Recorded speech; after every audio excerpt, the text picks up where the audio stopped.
The cricket ball had connected with Jake's finger with a sickening crack that echoed across the field.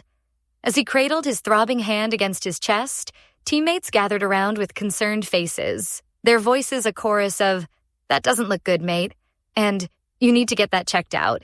Hours later, as the pain intensified and his finger swelled to twice its normal size, Jake found himself standing in his childhood kitchen, holding his injured hand out to the one person he trusted most in the world, his mother, a registered nurse with decades of experience.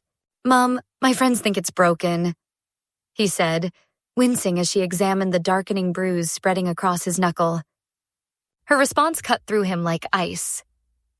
"You're being dramatic," she said dismissively, barely glancing at the obviously swollen digit.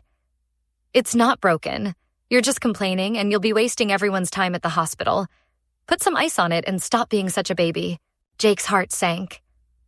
This was his mother, the woman who had kissed scraped knees and sung lullabies during childhood fevers. Yet here she was, treating his genuine pain like an inconvenience. Her medical expertise weaponized against her own son's suffering.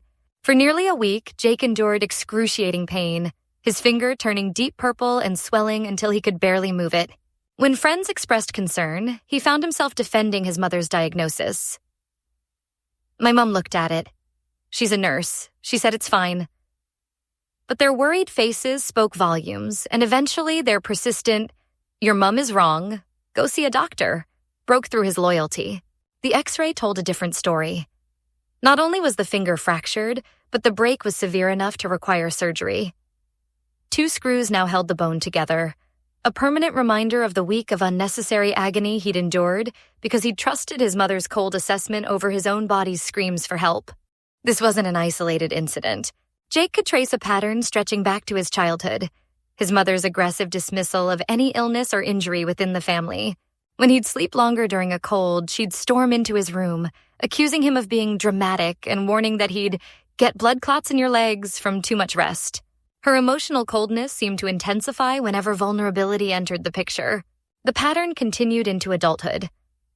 When Jake scheduled 2 weeks off work for throat surgery, exactly as his surgeon had recommended, his mother immediately launched into complaints about him taking too long off work, as if his recovery was somehow an inconvenience to her personal schedule. Years of these interactions had built a wall between them. Jake learned to hide his pain, to suffer in silence rather than face his mother's harsh judgment. The woman who should have been his first line of comfort had become the last person he'd turn to in times of need. The breaking point came during a phone call about his younger brother's recent finger injury. As they shared what Jake thought was a lighthearted moment about his own broken finger years earlier, his mother's true colors emerged once again. "I was wrong about your finger," she admitted, but immediately followed with, "But you're so dramatic that I was right to dismiss you anyway. You always make everything seem worse than it is." The words hit Jake like a physical blow. Even in acknowledging her mistake, a mistake that had cost him a week of agony and required surgery, she couldn't resist twisting the knife, blaming him for her own failure to provide basic maternal care. "You're emotionally cold," Jake finally told her, the words tumbling out after years of suppression. "You'd be the last person I'd share health issues with going forward."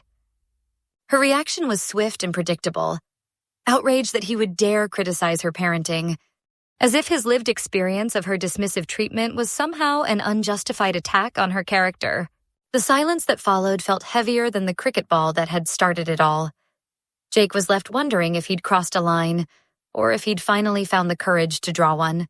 What do you think? Was Jake right to finally confront his mother's pattern of dismissive behavior, or should he have continued to suffer in silence to preserve family harmony? Have you ever experienced a parent whose profession made them less compassionate rather than more? Share your thoughts below.